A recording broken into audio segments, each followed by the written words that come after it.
缅甸人早餐一般吃什么？缅甸人早餐一般吃什么？缅甸人早餐一般吃什么？คนเมืองมันเขาในกลางไหนกินอีสังกุยๆนะครับเนาะโอเค缅甸人缅甸人นี่ก็โอเค缅甸人นี่ก็บอกว่าคนเมืองมันค่ะเนาะเพราะว่าคนเมืองเขตเนี่ยค่ะรู้เราเห็นเขาตีว่าจึงค่ะ缅甸人คนเพราะว่าเป็น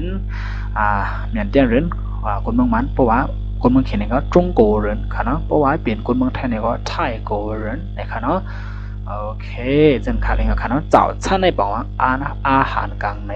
早餐อาหารกลางไหนตั้งกินกลางไหนค่ะเนาะ一般吃什么เนี่ยก็กินอีสังกุยๆค่ะเนาะโอเคคนเมืองมันเขาในกลางไหนกินอีสังกุยๆเนี่ยค่ะเนาะโอเคมันจะหนังไต้หวันเนี่ยเป็นเขาเลยเนาะไต้เขาในกินสังกุยๆเนี่ยก็โอเคเพื่อนไต้เนี่ยก็ตายเนี่ยค่ะเนาะโอเคจึงค่ะเนาะโอเคก็ไม่เอามาดูดังนั้นในจำกันค่ะเนาะ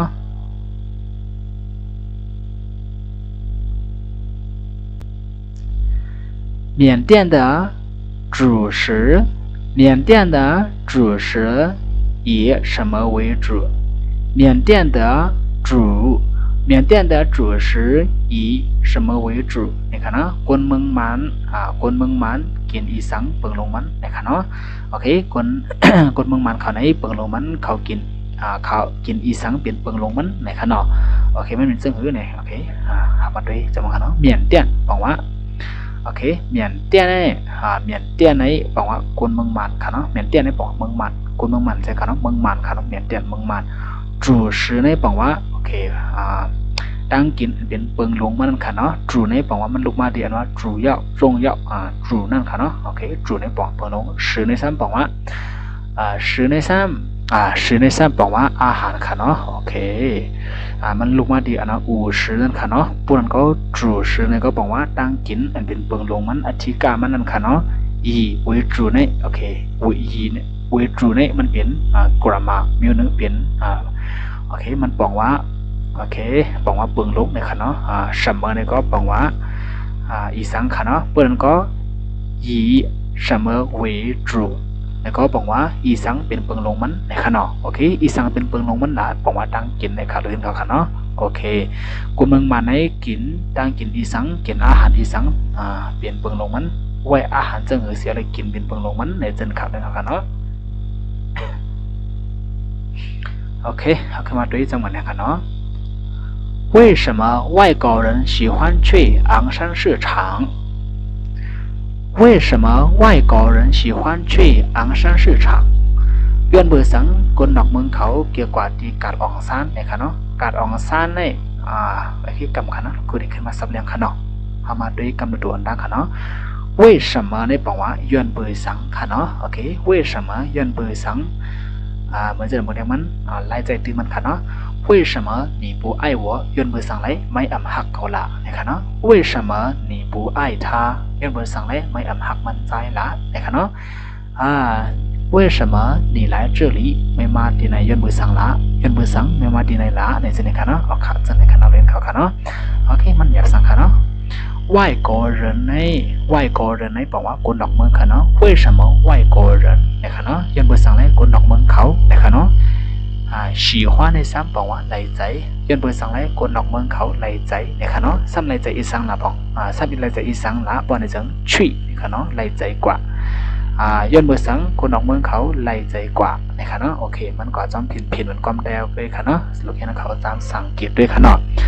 อังซันในบอกว่าอ่องซานค่ะเนาะโอเคปลูกเขียวอ่องซานเขาก็ได้ยินกันเนี่ยค่ะเนาะชื่อฉางในซ้ำบอกว่าการค่ะเนาะอังซันชื่อฉางเนี่ยก็บอกว่าการปลูกเขียวอ่องซานเนี่ยค่ะเนาะปลูกว่ามันเขาเรียกว่าปลูกเขียวเซนะคะเนาะปลูกเขียวเซค่ะเนาะช่วยอังซันชื่อฉางเนี่ยก็บอกว่ากว่าการปลูกเขียวอ่องซานนะคะเนาะโอเคการปลูกเขียวอ่องซานอันว่าในว่าในการในเวงในคูในเวงค่ะเนาะมันก็ที่มีค่ะเนาะ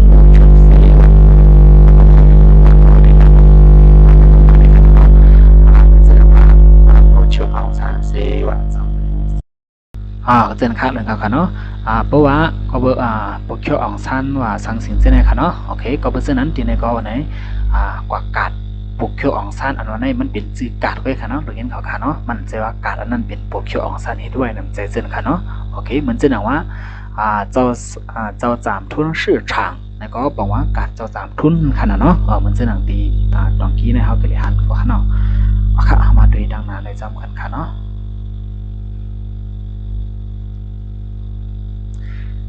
请介绍一下请介绍一下缅甸泼水节请介绍一下缅甸泼水节看到ในน้ำนี้สังเกตมึงมันอีกนะครับอันนี้ค่ะเนาะโอเค请ในบอกว่า看到ค่ะเนาะ介绍ใน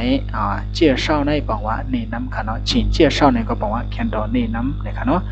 一下ในก็บอกว่าอีกหนึ่ง请介绍一下ในก็看到ในน้ำปันอีกหนึ่งเนี่ยค่ะเนาะในน้ำปันอีสังหลาบ่ในจึงเมียนเตี้ยนค่ะเนาะบอกว่าเมืองมันพ่อสวยเจเนี่ยก็บอกว่าโอเคสังเกตค่ะเนาะเมียนเตี้ยนพ่อสวยเจเนี่ยก็บอกว่าโอเคบอกว่าปล่อยสังเกตเมืองมันนั่นเดียวค่ะเนาะสังเกตเมืองมันนั่นเดียวค่ะเนาะโอเคเพราะว่าสังเกตเมืองไทยเนี่ยก็ตีในเขาหลุดเลยมันลายพันตัวไหนเลยค่ะเนาะ请介绍一下泰国泼水节นะครับเนาะแค่ดอในน้ำบันสังเกตเมืองไทยหนึ่งครับนะครับเนาะโอเค泼水节บอกว่าสังเกตค่ะเนาะเพราะว่า泼水ในหลายๆกุยซ้ำค่ะเนาะเพราะว่า泼水ในหลายๆกุยซ้ำบอกว่าโอเคขวดน้ำค่ะเนาะ泼水节泼水节我们喜欢泼水นี่ก็โอเคเขาสังเกตในเขาเลยใจขวดน้ำมือนะครับเนาะ泼水บอกว่าขวดน้ำ泼水节ในซ้ำบอกว่าโอเคปล่อยซ้อนน้ำค่ะเนาะปล่อยซ้อนน้ำสังเกตว่าจะในค่ะเนาะเป็นความเขาเรียกกันด้วยค่ะเนาะ请介绍一下缅甸泼水节นี่ก็แค่ตอนนี้น้ำนี้สังเกตบางวันอีกนะคะนะคะเนาะโอเคจะในค่ะเรื่องกับค่ะน้ำหยาบสังค่ะเนาะโอเคมาดูจำวันแทนค่ะเนาะ最合你胃口的缅甸小吃是什么最合你的胃口的缅甸小吃是什么นะครับเนาะตั้งกินย่อยเมืองมันอันถูกซุปไม่นั้นเป็นอีสังหลายๆนะครับเนาะโอเคเป็นอีสังกุ้ยๆนะครับเนาะเอามาด้วยค่ะเนาะจุ้ยในบอกว่าดีสุดค่ะเนาะดีสุดซึ่งเฮอหลาในกับมาด้วยตัวนี้ค่ะเนาะเฮอในสับบอกว่าสั่งถูกค่ะเนาะจุ้ยเฮอในก็บอกว่าสั่งถูกดีสุดสั่งโอเคสั่งถูกดีสุดค่ะเนาะกึ่งแลบดีสุดนะครับเนาะโอเคนี่เว่ยขวในบอกว่าโอเคซุปค่ะเนาะปักซุปถูกซุปนั่นค่ะเนาะโอเคเว่ยขวในบอกว่าซุปค่ะเนาะโอเคนี่เว่ยขวในก็ซุปไม่ค่ะเนาะเมียนเตี้ยนในก็เมียนเตี้ยนบอกมันเสี่ยวชื่อในสับบอกว่าดังกินค่ะเนาะดังกินด้วยค่ะเนาะโอเคเมียนเตี้ยนเสี่ยวชื่อในก็บอกว่าดังกินดังยำมันในค่ะเนาะโอเค小吃是บอกว่าเป็น什么ในสับบอกว่าอีสังค่ะเนาะ最合你胃口的缅甸小吃是什么最合你的胃口的缅甸小吃是什么นี่ก็ดังกินย่อยเมืองมันอันถูกซุปไม่สีเบอร์นั้นเป็นสั่งหลายๆนี่ค่ะเนาะโอเคจันขาเลยค่ะเนาะอ๋อค่ะเขากันมาโดยทั้งดังนั้นเลยค่ะเนาะโอเคที่อันนั้นเมียนเตี้ยนเนี่ยเขาเคยใส่จึงเมืองอะไรก็เลยค่ะเนาะหนังการลงแค่นั้นเขารองไว้ใบไว้จานใส่ด้วยค่ะเนาะโอเคทีนี้เนี่ยเจ้าว่าเขาโดยแก่กว่าเจ้าไหนเมื่อหมดค่ะเนาะเขาเลยด้วยสปอร์ตลามันขาดด้วยค่ะเนาะเหมือนเจ้าหนังว่าจุ้ยเหอหนีเนี่ยก็บอกว่าสั่งอันจุ้ยเหอหนี的最合你胃口เนี่ยก็บอกว่าอันถูกซุปไม่ดีสุดค่ะเนาะโอเคเสร็จค่ะเนาะที่胃口เนี่ยเขาผิวเปลี่ยนเลยเขาออกเปลี่ยนเลย最合你朋友เนี่ยก็บอกว่าเรียมกันดังไว้ก่อไหมเนี่ยค่ะเนาะเส้นขาเลื่อนค่ะเนาะโอเคพวกเขาสังเกตด้วยเจ้าในล็อกไลใจมันสปอร์ตลามันเนี่ยเขาหมอใจขาเลื่อนค่ะเนาะมันจะบอกว่าเมียนเตี้ยนเสี่ยวชื่อเนี่ยก็บอกว่าตั้งกินตั้งเยี่ยมมันเขาค่ะเนาะโอเคตั้งกินตั้งเยี่ยมมันเขามันจะว่าตั้งกินตั้งเยี่ยมได้เนี่ยก็ตายเสี่ยวชื่อค่ะเนาะตายจูบอกว่าคือได้กวนได้ค่ะเนาะตายจูเสี่ยวชื่อเนี่ยก็บอกว่าตั้งกินตั้งเยี่ยมคือได้เขาเส้นค่ะเนาะโอเคเนี่ยค่ะเนาะชื่อ什么เนี่ยก็เป็นอีสังนะคะเนาะเหมือนเส้นที่ไหนเขาลาเลยค่ะเนาะตายจูเสี่ยวโอ โอเคก็เพราะฉะนั้นในเขาจะเลยสักแข่งด้วยวนด้วยบอลไหลขอความมันหนึ่งอันขอความมันหนึ่งเที่ยวในเขาออกมากับกันด้วยว่าด้วยจะเนี่ยค่ะเนาะพวกเขาใกล้ว่าจะเนี่ยกว่าในเขาจังเคยมีดังพังสติว่าอ๋อรัดจะเนี่ยคนไหลลงในแล้วคือเช่นจะเนี่ยค่ะเนาะครับคือออกมากามกันด้วยดังความไตเขาจะเนี่ยค่ะเนาะโอเค如果我们去佛塔拜佛，要注意什么？如果我们去佛塔拜佛，要注意什么？นะครับเนาะสังว่าเขาก่อไว้พระดีกองมูเจดีเขาเลยพังสติสังหลายๆนะครับเนาะโอเค如果แปลว่าสังจื่อว่าค่ะเนาะ我们เขาค่ะเนาะ去กว่าค่ะเนาะสังว่าเขากว่านะครับเนาะซ้ำกว่าที่หลายๆเลยโฟธาในแปลว่ากองมูเจดีค่ะเนาะกองมูก็ใจเจดีก็ใจเจดีกองมูค่ะเนาะโอเค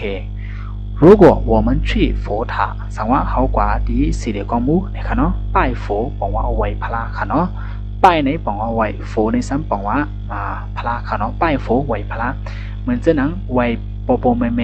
ไว้อูเฮาเมเฮาเนี่ยเขารู้ป้ายป้าปะมามาเนี่ยค่ะเนาะไว้อูเมเมเนี่ยค่ะเนาะโดยนั้นเขาจำโดยดีเนี่ยค่ะเนาะปอเลยขอความมันหนึ่งแถวในเนี่ยเขาเลยหมายไว้ต้องไว้เสียวเลยสังเกตด้วยว่าด้วยค่ะเนาะโอเคโปเฮ็ดจังนั้นเนี่ยจังครูว่าเมื่อกี้นั่นค่ะเนาะมันดิจิ้วหมอจิ้วโอเคจิ้วลงเหรียญค่ะเนาะดิจิ้วหมอค่ะเรียนเขาเห็นในขีก็ค่ะเนาะโอเคเย่าบอกว่ารู้ค่ะเนาะ注意ในบอกว่าพังค่ะเนาะพังสติอันนั้นในบอกว่าเหมือนเจ้าหนังอุปมามันค่ะเนาะเขากว่าปักหน้าก้นลงเขานั่นครับพอดีเห็ดพิษนั่นเลยเขาเลยพังสติอันนั้นอันในว่าสังสินเจ้าเนี่ยค่ะเนาะเจ้าค่ะเรื่องค่ะเนาะเสมอในก็อีสังค่ะเนาะโอเคก็เหมือนเจ้านั้นสังว่าเขากว่าไว้ว่าเหมือนเจ้าหนังเมืองแตกมันค่ะเนาะ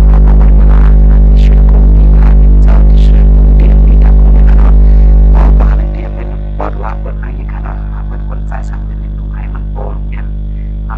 ลองเงี้ยพวกทางภาษามีนั่นในค่ะเนาะลองเห็นในพังเนี่ยค่ะเนาะโอเคว่ามันแค่ปองว่าจะในค่ะเนาะดีแน่ๆ如果我们去佛塔拜佛要注意什么สังว่าเขากว่าไว้พระดีกองมูสีดีเขาหลุดเลยพังสติอีสังหลายๆในค่ะเนาะโอเคเลยนะเขาโอเคเอามาโดยจำกันแทนกันเนาะ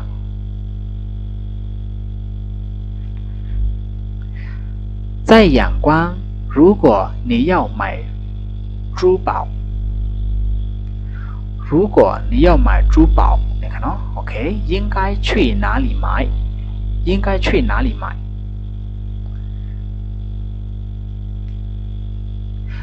在仰光，如果你要买珠宝，你看哦 ，OK， เมื่ออยู่ตากงนั้นสั่งว่าไม่ใครซื้อเกี่ยวเสียงเงินคำป้อนในจึงนะครับเนาะโอเค